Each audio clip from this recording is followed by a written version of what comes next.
ठीक है, हम स्टार्ट करते हैं। नेक्स्ट टॉपिक है हमारा एरे।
ठीक है, सब लोगों को ये व्हाइट बोर्ड दिख रहा है? Yes sir. तो आज का हमारा टॉपिक है एरे।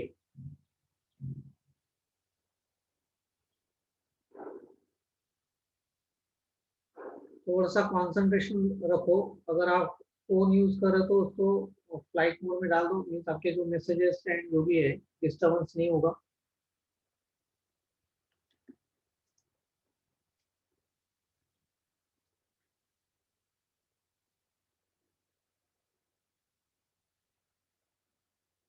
देखो एरे क्या है, व्हाट इज एरे। अब तक आप लोगों ने क्या किया था, एक इंटीजर वेरिएबल या कैरेक्टर वेरिएबल या फ्लोट वेरिएबल के अंदर आपने वैल्यू स्टोर की है। मैक्सिमम आप उसके अंदर एक ही वैल्यू आप स्टोर कर सकते थे, राइट। बट अभी मेरा एम क्या है कि मुझे मल्टीपल वैल्यू स्टोर करनी है of same data type, right, under single variable.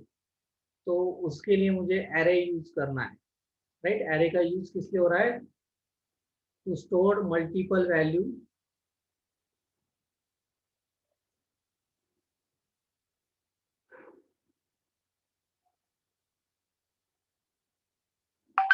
of same data type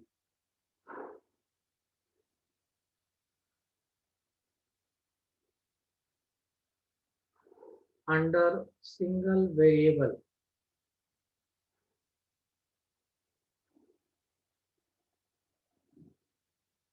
ठीक है, ये आपका एरे का यूज है। क्लियर है? हाँ, एरे के अंदर अलग अलग टाइप्स है। देखो कौन कौन से टाइप्स है। पहला टाइप है one dimensional array, one D array.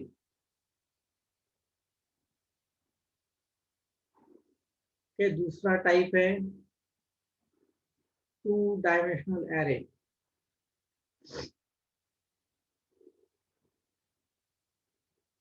And तीसरा टाइप है multi dimensional array.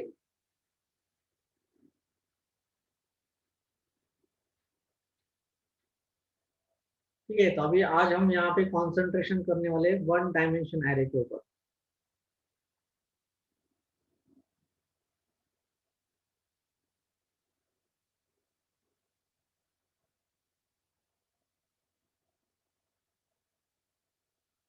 Umesh, Umesh बार बार लॉग आउट होके लॉग इन हो रहा है। मोबाइल यूज कर रहा है कि तू? Avoid the phone calls during the lecture. ठीक है, वन डायमेंशन एरे जो है, राइट, इसका यूज क्या है? What is the use of this one dimension array? It is used to represent और टू स्टोर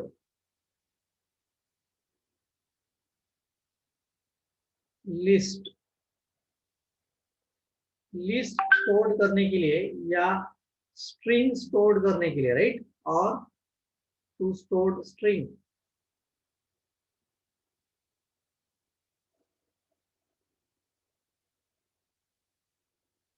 राइट, आप लिस्ट स्टोर कर सकते हो। List means what? नंबर का लिस्ट हो सकता है, राइट, कैरेक्टर्स का लिस्ट हो सकता है। आ रहा है समझ में? या स्ट्रिंग आप स्टोर कर सकते हो। String means what? Collection of characters, right. तो इन सारी चीजों के लिए वन डायमेंशन एरे का यूज होने वाला है। क्लियर है? वन डायमेंशन एरे का यूज इसलिए होने वाला है टू रिप्रेजेंट और टू स्टोर लिस्ट और टू स्टोर स्ट्रिंग। ये उसका मेन पर्पज है वन डायमेंशन एरे का। तो अभी नेक्स्ट पार्ट आता है इसका syntax.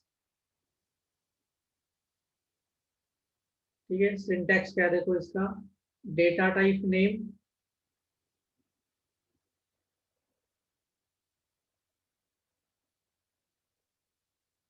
Variable name and dimension. इसको डायमेंशन बोला जाता है। इस डायमेंशन के अंदर क्या होती है, साइज। क्या होती है, साइज। ठीक है, फॉर एग्जांपल देखो यहाँ पे इंटीजर x5, इस तरीके से आप डिक्लेयर कर सकते हो एरे को, राइट।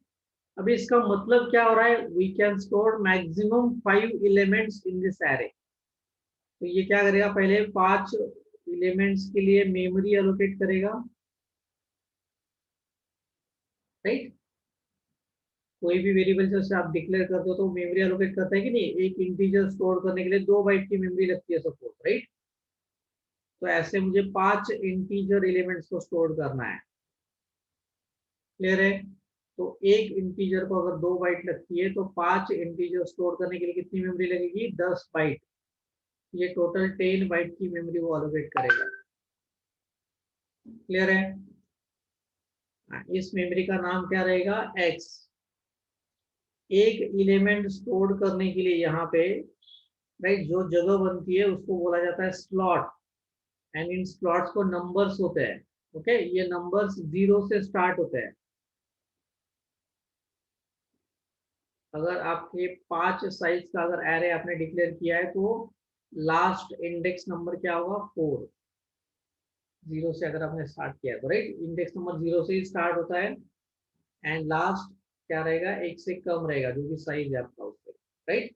तो इस तरीके से हम यहाँ पे क्या कर सकते हैं, एलिमेंट्स को स्टोर कर सकते हैं। तो ये पहले मेमोरी एलोकेट हुआ है, राइट। क्लियर है? जैसे ही आपने इंटीजर x5 डिक्लेयर किया तो वो क्या करेगा, 5 एलिमेंट्स के लिए जो मेमोरी लगती है 10 बाइट्स उतनी एलोकेट करके रख देगा। उस मेमोरी का नाम x होगा। यहाँ पे एक एलिमेंट स्टोर करने के लिए जो स्पेस बनती है उसको स्लॉट बोला जाता है। इन स्लॉट्स को नंबर्स होते हैं। ये नंबर्स 0 से स्टार्ट होते हैं। ठीक है, इनको क्या बोला जाता है, स्लॉट। एंड इनको क्या बोला जाता है, इंडेक्स। क्लियर है? ये क्या है आपका, array name. Array name. Clear है? तो इस तरीके से आपका एरे डिक्लेयर होगा। क्लियर है? या तो कोई डाउट है? No sir. इसका एक फोटो ले लो या स्नैप ले लो।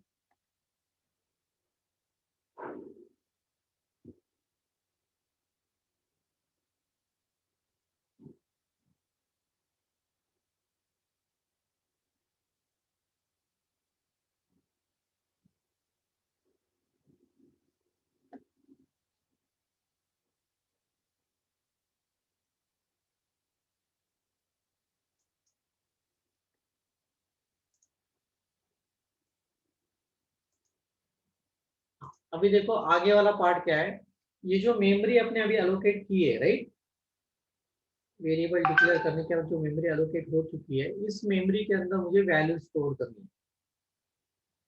जैसे अपने इसके पहले नॉर्मल इंटीजर वेरिएबल या फ्लोट वेरिएबल या कैरेक्टर वेरिएबल आपने डिक्लेयर किया था, उसके अंदर आपने क्या किया था, वैल्यू स्टोर की थी, बराबर ना, उस मेमोरी के अंदर। तो सेम यहाँ पे भी जो मेमोरी हमने एलोकेट की है उस मेमोरी के अंदर मुझे वैल्यू स्टोर करनी है। तो ये वैल्यू स्टोर करने के 3 तरीके हैं, राइट। पहला तरीका क्या है, इनिशियलाइजेशन।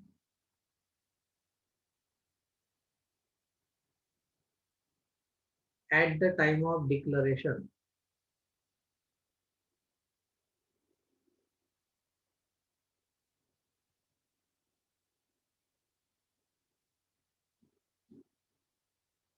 ओके, जब मैं डिक्लेयर करूंगा एरे को, जैसे मैंने यहाँ पे इंटीजर x(5) डिक्लेयर किया, तो उसी समय मैं वैल्यूज को स्टोर कर सकता हूँ लाइक दैट।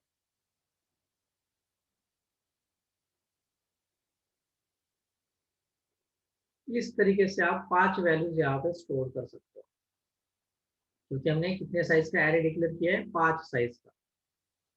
ठीक है, तो इसको क्या बोलते हैं, initialization at the time of declaration. जब मैंने डिक्लेयर किया उसी समय मैंने वैल्यूज को स्टोर कर दिया है। तो जो पहला स्लॉट है 0th नंबर का, उसके अंदर 5 स्टोर होगा। जो फर्स्ट नंबर का स्लॉट है उसके अंदर 6, देन सेकेंड नंबर का स्लॉट है उसके अंदर 9, थर्ड नंबर के अंदर 10 एंड फोर्थ नंबर के अंदर 11 स्टोर होगा। क्लियर है यहाँ तक? हाँ, देखो ये जो एरे होता है ये बकेट जैसा होता है। मीन्स मैंने पूरा बकेट भर के पानी ले लिया, या मैंने आधा बकेट पानी ले लिया है, तो आधा बकेट क्या रहेगा, एम्प्टी रहेगा, राइट। तो सेम यहाँ पे भी है कि अगर आपने 5 साइज का अगर आपने एरे डिक्लेयर किया है, तो आप मैक्स 5 वैल्यू स्टोर कर सकते हो या उससे कम भी स्टोर कर सकते हो। नॉट नेसेसरी कि 5 की 5 स्टोर करनी चाहिए, उससे ज्यादा भी वैल्यूज आप स्टोर कर सकते हो। बट उनका जो एड्रेस है, मीन्स 5 वैल्यूज का एड्रेस आपको मिल जाएगा, क्योंकि ये कंटिन्यूस मेमोरी एलोकेट होती है। बट 5 के बाद वाली जो भी वैल्यू स्टोर होगी, राइट, ये अगर इमीडिएट मेमोरी खाली है तो उसके अंदर स्टोर हो जाएगा। बट अगर उससे ज्यादा आगे वाला मेमोरी अगर खाली नहीं है, तो नेक्स्ट जहाँ पे भी मेमोरी खाली है वहां पे वो स्टोर हो जाएगा। जैसे आपने अगर बकेट भर के एक पानी ले लिया है पूरा, एंड उसके बाद ओवरफ्लो हो रहा है, क्या हो रहा है, ओवरफ्लो हो रहा है।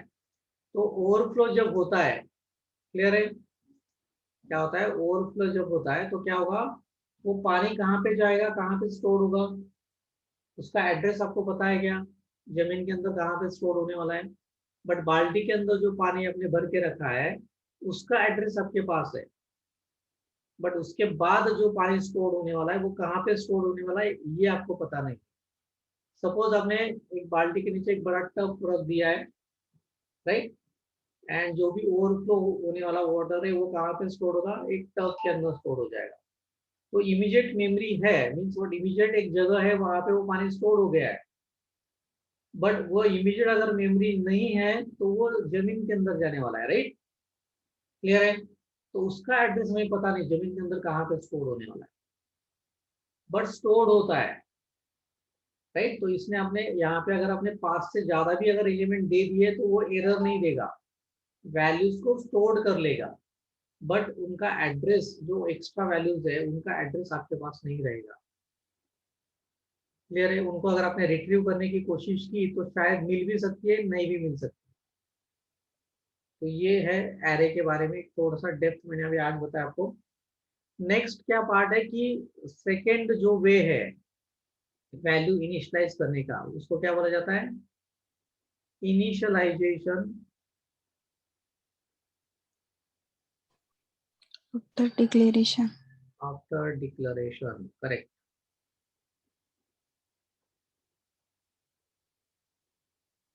इसका मतलब क्या होता है कि अगर आपने एक एरे डिक्लेयर किया हुआ है, डिक्लेयर करने के बाद इन अ प्रोग्राम आपने 0th स्लॉट के अंदर 5 स्टोर कर दिया है, 1 स्लॉट के अंदर आपने 6 स्टोर कर दिया है, राइट, 2 स्लॉट के अंदर आपने 9 स्टोर कर दिया। इस तरीके से आप वैल्यू स्टोर कर सकते हो, एक एक वैल्यू एट ए टाइम, एक एक स्लॉट के अंदर आफ्टर डिक्लेरेशन। क्लियर है, ये एक वे है। तीसरा एक वे है,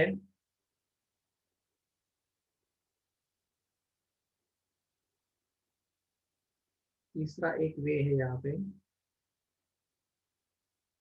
इनिशियलाइजेशन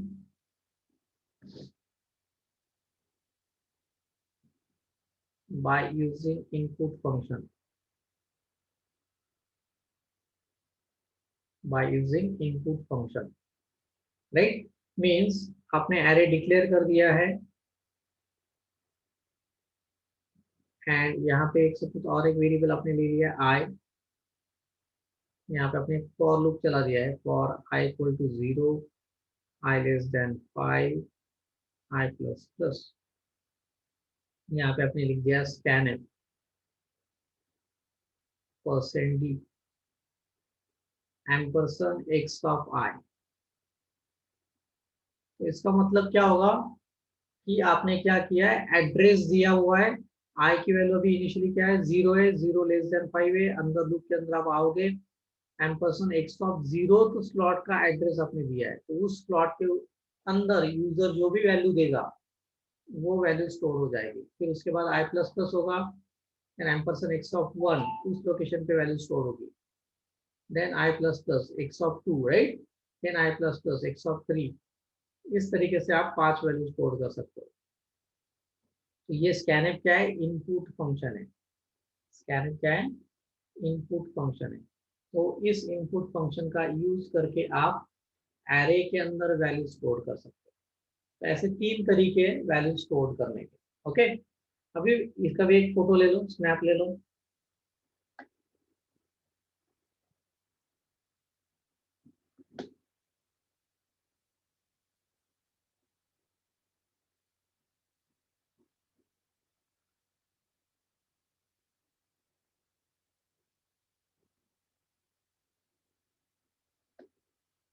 डन सर। ये वैल्यू स्टोर करने के बाद देखो, इन वैल्यूज को मुझे डिस्प्ले करना है। क्या करना है, डिस्प्ले करना है। तो डिस्प्ले करने के लिए आपको इन तीनों में से कोई भी टाइप से अपनी वैल्यू स्टोर किए, तो डिस्प्ले आप इस तरीके से कर सकते हो, एक लूप चला के।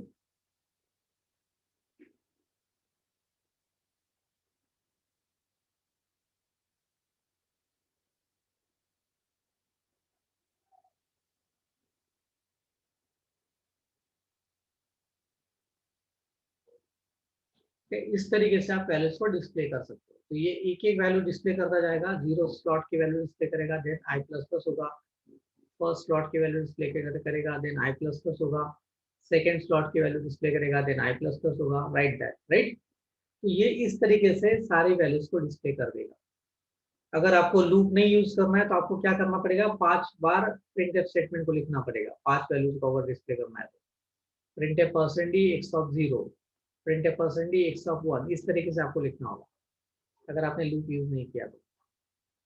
क्लियर है, कोई भी लूप यूज करके आप ये वैल्यूज डिस्प्ले कर सकते हो, while, for, do while, in. आ रहा है समझ में, कोई डाउट है यहाँ तक? Hello, no sir. No, sir. ये इसका भी एक फोटो ले लो, हाउ टू डिस्प्ले वैल्यू।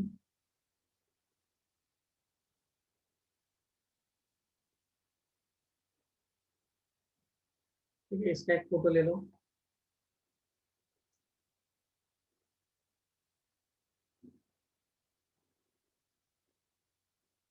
हाँ, अभी ये इंटीजर एरे के लिए ये चीज चलने वाली है, फ्लोट एरे के लिए ये चीज चलने वाली है, राइट। डबल एरे के लिए ये चलने वाले हैं, मीन्स डबल टाइप का अगर आपने एरे क्रिएट किया है, या फ्लोट टाइप का किया है, या इंटीजर टाइप का किया है, इनके लिए ये सिर्फ सेम है, सिर्फ आपका डेटा टाइप चेंज होने वाला है, राइट। इंट की जगह आप फ्लोट ले लोगे, या फ्लोट की जगह आप डबल ले लोगे, राइट। जिस टाइप की वैल्यूज आपको स्टोर करनी है उस टाइप का एरे आप क्रिएट कर लोगे। बट यहाँ पे कैरेक्टर जो एरे होता है, इसमें थोड़ा सा चेंज है, वो मैं आपको बता देता हूँ। कैरेक्टर एरे के अंदर क्या चेंज है, राइट।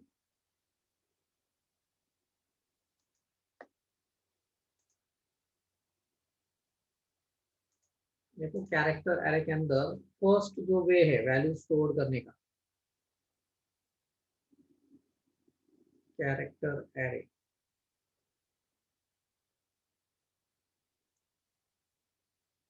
इसमें फर्स्ट वे क्या है, इनिशियलाइजेशन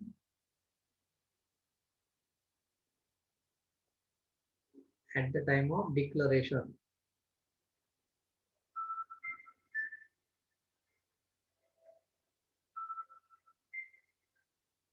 देखो, इस केस में क्या होगा, जब मैं एरे डिक्लेयर कर रहा हूँ कैरेक्टर टाइप का, कैरेक्टर, सपोज मैंने यहाँ पे लिख दिया है एक्स ऑफ 10, राइट, एंड इसी समय मुझे वैल्यूज को स्टोर करना है, तो आपको ये वैल्यू सिंगल कोट के अंदर देनी है। इस तरीके से आप वैल्यू स्टोर कर सकते हो। ऐसे आप 10 कैरेक्टर मैक्सिमम यहाँ पे स्टोर कर सकते हो। क्लियर है? मैक्स कितने कैरेक्टर स्टोर कर सकते हो? 10 कैरेक्टर्स। ये एक तरीका है। और इसी में एक थोड़ा सा चेंज है। अगर मैंने कैरेक्टर एरे के अंदर x ऑफ 10 ऐसे लिख दिया है, आगे अगर मैंने लिख दिया है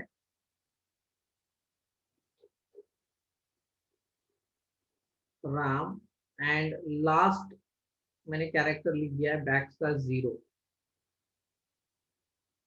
राइट। कीबोर्ड के ऊपर बैकस्लैश है देखो, एंड आगे 0 अगर लिख दिया सिंगल कोट के अंदर ये पूरा, तो ये स्ट्रिंग कंसीडर होगा, कैरेक्टर एरे कंसीडर नहीं होगा। क्या कंसीडर होगा? स्ट्रिंग। क्लियर है यहाँ तक मैंने जो बोला? हेलो? सर कैरेक्टर यस, आपका वॉइस ब्रेक हो रहा है। कैरेक्टर अरे फिर से बताइए। हाँ, फिर से देखो। अगर कैरेक्टर x ऑफ 10 के अंदर आपने सिंगल कोट के अंदर कैरेक्टर्स को दे दिया, तो जैसे आपने इंटीजर एरे स्टोर किया था वैसे मैंने कैरेक्टर स्टोर किया। ओके, अभी सेकेंड इसके अंदर मैंने क्या बोला कि अगर मैंने लास्ट कैरेक्टर यहाँ पे लिख दिया है \0, क्या लिख दिया है? \0 अगर आपने लिख दिया है तो ये क्या कंसीडर होगा? स्ट्रिंग कंसीडर होगा। क्या कंसीडर होगा? स्ट्रिंग कंसीडर होगा। string, स्ट्रिंग का मतलब क्या होता है? Collection of character. जैसे आपका नाम क्या है? एक स्ट्रिंग है।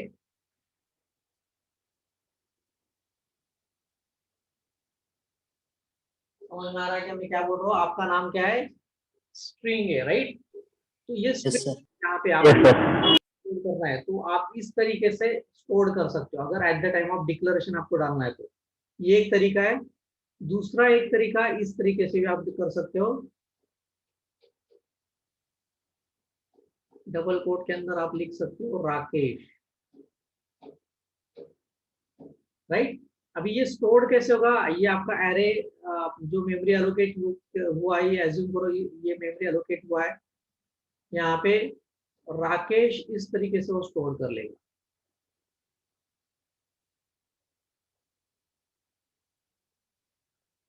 जब भी मैं डबल कोट के अंदर स्टोर करता हूं तो last character by default \0 store कर लेता है। स्ट्रिंग क्या लास्ट कैरेक्टर क्या स्टोर कर लेता है? \0 स्टोर कर लेता है, डबल कोट के अंदर आपने दिया है तो। ऐसा अगर आप सिंगल कोट में करना चाहते हो एज अ स्ट्रिंग, तो आपको ये \0 यहाँ पे देना होगा। क्लियर है? तो ही वो स्ट्रिंग कंसीडर होगा, अदरवाइज वो नॉर्मल कैरेक्टर एरे कंसीडर होगा।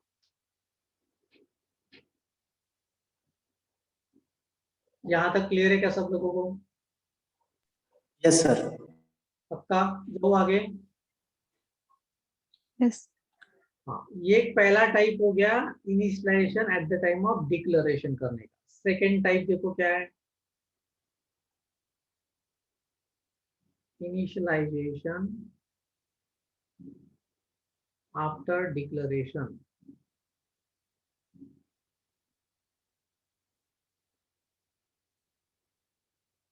देखो इस केस में अगर आपने कैरेक्टर एरे डिक्लेयर किया है,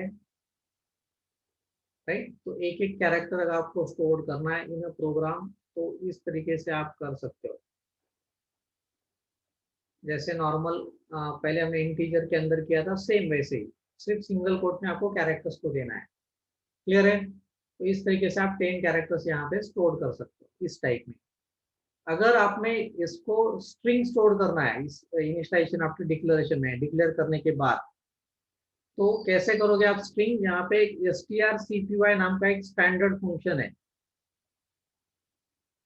ये फंक्शन अगर आपको यूज करना है तो आपके प्रोग्राम के स्टार्टिंग में आपको हेडर फाइल इंक्लूड करना होगा string.h। ओके, तो ये फंक्शन अगर आपने यूज किया स्ट्रिंग कॉपी करने के लिए आफ्टर डिक्लेरेशन के लिए, राइट, आपको क्या करना होगा? यहाँ पे एरे का नाम देना होगा सिर्फ, एंड जो स्ट्रिंग आपको कॉपी करनी है वो स्ट्रिंग आप डबल कोट के अंदर दे सकते हो। आफ्टर डिक्लेरेशन अगर आपको करना है स्ट्रिंग स्टोर करना है तो आप इस तरीके से कर सकते हो, एंड अगर एक एक कैरेक्टर स्टोर करना है तो आप इस तरीके से कर सकते हो। क्लियर है ये? स्ट्रिंग के लिए आपको ये तरीका यूज करना है एंड कैरेक्टर स्टोर करने के लिए ये तरीका यूज करना है आफ्टर डिक्लेरेशन। समझ में आ रहा है? Yes, sir. हाँ, अभी जो तीसरा तरीका है, राइट, तीसरा जो तरीका है उसके लिए आपको क्या करना पड़ेगा, यूजर से अगर मुझे वैल्यू लेनी है, तीसरा तरीका जो है, राइट, उसमें क्या बोला है, initialization by using input function.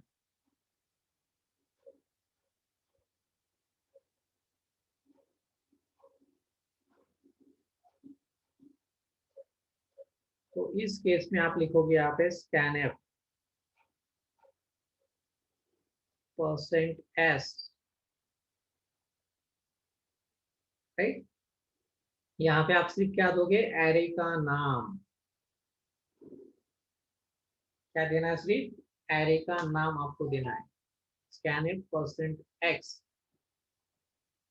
या यहाँ पे आप scanf %x ऐसे भी लिख सकते हो, राइट। क्या लिख सकते हो, scanf %s $x।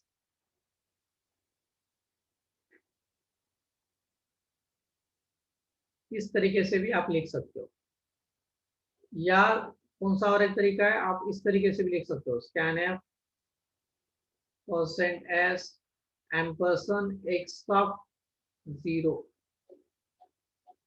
इन तीनों में से कोई भी एक तरीका आप यूज करो स्ट्रिंग स्टोर करने के लिए। एरे डिक्लेयर किया है एंड अगर आपको स्ट्रिंग एक्सेप्ट करनी है तो इस तरीके से आपको करना होगा, एंड अगर आपको सिर्फ कैरेक्टर्स को एक्सेप्ट करना है, क्या करना है, सिर्फ कैरेक्टर्स को अगर सिर्फ आपको एक्सेप्ट करना है तो आपको क्या करना होगा, लूप जैसे हमने चलाया था फर्स्ट, मैंने जो बताया था इंटीजर के लिए, वैसा आपको लूप चलाना होगा। For i equal to 0, i less than 10, i plus plus. यहाँ पे क्या लिखोगे आप, scanf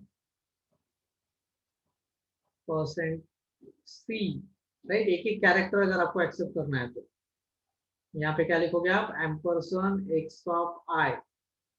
जैसे फर्स्ट इसमें क्या था, सेम, सिर्फ इंटीजर की जगह यहाँ पे क्या होगा, कैरेक्टर, इसलिए मैंने यहाँ पे क्या लिखा, %c, क्या लिखा है, %c।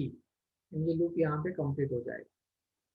अगर आपको एक एक कैरेक्टर करना है तो स्ट्रिंग करना है तो इस तरीके से तीनों में से कोई भी एक तरीका आप यूज करो स्ट्रिंग के लिए, एक एक कैरेक्टर के लिए ये तरीका आपको यूज करना है। यहाँ तक क्लियर है क्या सब लोगों को? Yes sir. इसका एक फोटो ले लो।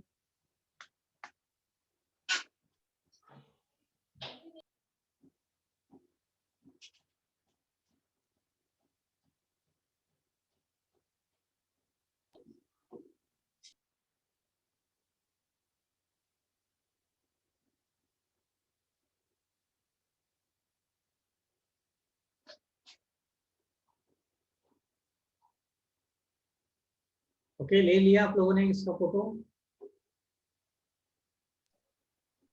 Yes sir. अभी देखो, मुझे इस स्ट्रिंग को प्रिंट करना है या कैरेक्टर एरे को प्रिंट करना है, राइट। तो कैसे किया जाएगा, देखो, अगर एक एक कैरेक्टर अगर आपको डिस्प्ले करना है नॉर्मल जो एरे के अंदर आपने स्टोर किया है तो आपको यहाँ पे फिर से लूप ही चलाना होगा। 10 कैरेक्टर्स टोटल अगर आपने स्टोर किए तो 10 को आप प्रिंट करवा सकते हो।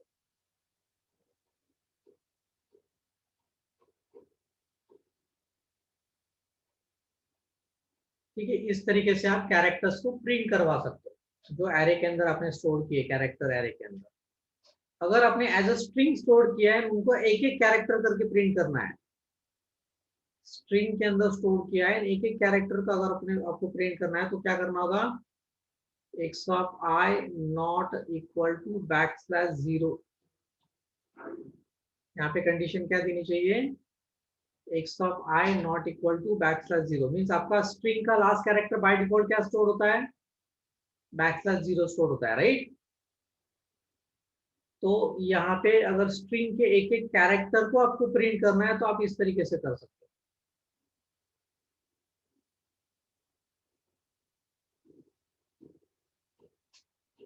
पूरा स्ट्रिंग आपको एट ए टाइम प्रिंट करना है विदाउट लूप, तो कैसे करोगे? सिर्फ printf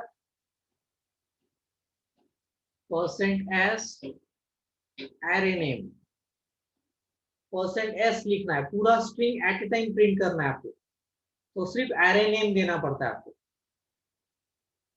क्लियर है? एक एक कैरेक्टर प्रिंट करना है तो लूप चलाओ स्ट्रिंग का, नॉर्मल एरे कैरेक्टर का एक एक कैरेक्टर आप इस तरीके से प्रिंट करवा सकते हो। एंड पूरा स्ट्रिंग अगर आपने स्टोर किया, स्ट्रिंग ही प्रिंट करवाना है तो % आपको देना होगा। या यहाँ पे puts करके भी है फंक्शन, puts स्ट्रिंग प्रिंट करने के लिए, puts। ओके, तो यहाँ पे सिर्फ आपको क्या देना है? Array name. स्ट्रिंग एक्सेप्ट करने के लिए गेटस नाम का भी एक फंक्शन है, गेटस, वो भी चलता है। सिर्फ यहाँ पे भी क्या देना पड़ता है? एरे नेम, स्ट्रिंग एक्सेप्ट करने के लिए, ये स्ट्रिंग प्रिंट करने के लिए, राइट, ये स्ट्रिंग एक्सेप्ट करने के लिए। तो स्कैनर का भी यूज करवा सकते हो आप एंड गेटस का भी यूज करवा सकते हो। कुछ कंपाइलर्स गेटस फंक्शन को सपोर्ट नहीं करते हैं, कुछ कंपाइलर्स करते हैं। सेम puts को भी कुछ कंपाइलर्स सपोर्ट करते हैं, कुछ नहीं करते हैं। ठीक है, तो अगर आपको कुछ एरर आता है ये यूज करने के बाद, तो समझ लो ये वो सपोर्ट नहीं कर रहा है। जनरली गेटेस्ट से जब मैं स्ट्रिंग एक्सेप्ट करता हूँ तो आप स्पेस वाला स्ट्रिंग एक्सेप्ट कर सकते हो, जैसे आपका पूरा नाम राजेश पाटिल सपोर्ट, राइट, तो इसमें स्पेस होता है तो वो गेटेस्ट एक्सेप्ट करता है, स्कैनर स्पेस एक्सेप्ट नहीं करता है। नॉर्मल जो स्कैनर को स्पेस एक्सेप्ट नहीं करता है। क्लियर है? यहाँ तो कोई डाउट है?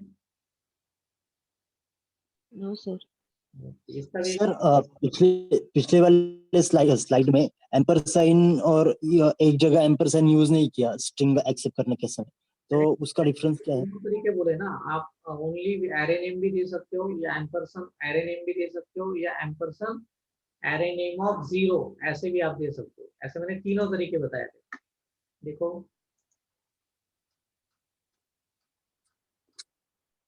हाँ देखो, मैंने यहाँ पे बताया था कि आप scanf %x ऐसे भी लिख सकते हो या scanf %x एम्परसन x ऐसा भी आप लिख सकते हो। यहाँ पे ब्रैकेट कंप्लीट करो, scanf %s एम्परसन x ऑफ 0, इन तीनों में से कोई भी एक तरीका आप यूज कर सकते हो स्ट्रिंग को एक्सेप्ट करने के लिए यूजिंग इनपुट फंक्शन।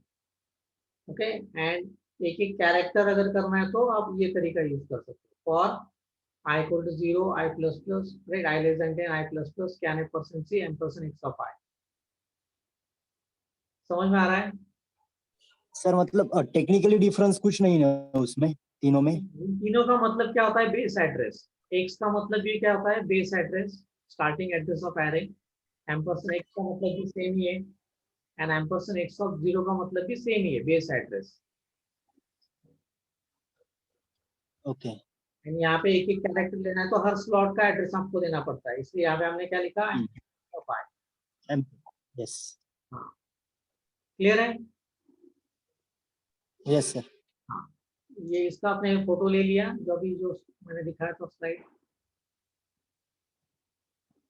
ये फोटो ले लो अगर नहीं लिया होगा तो। समझ में आया? Total character array and normal array. ठीक है, तो अभी इसके ऊपर आपको प्रोग्राम्स करने हैं। तो प्रोग्राम का लिस्ट नोट डाउन कर लो, नोटबुक सामने रखो आपका। Write down first program, write a program to accept n numbers and display only even numbers।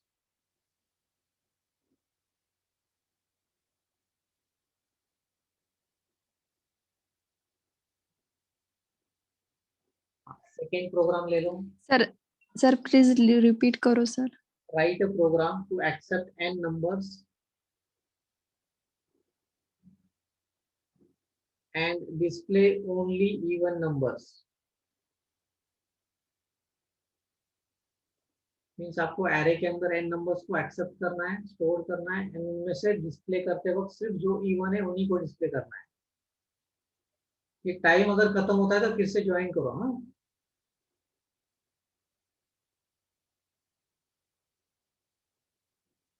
हाँ, सेकेंड प्रोग्राम ले लो.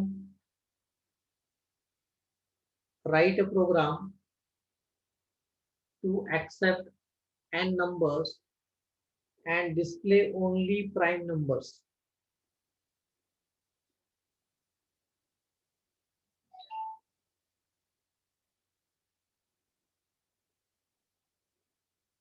Next ले लो.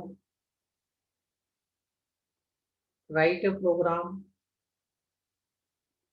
to accept n numbers and display only perfect numbers.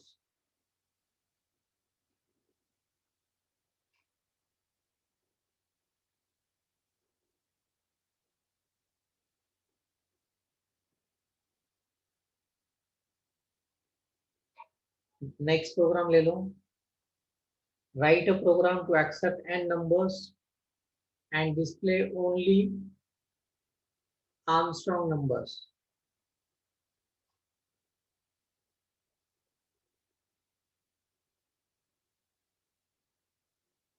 Next,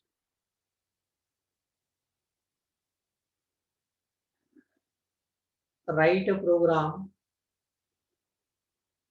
to accept n numbers and sort them in ascending order. Sort them in ascending order.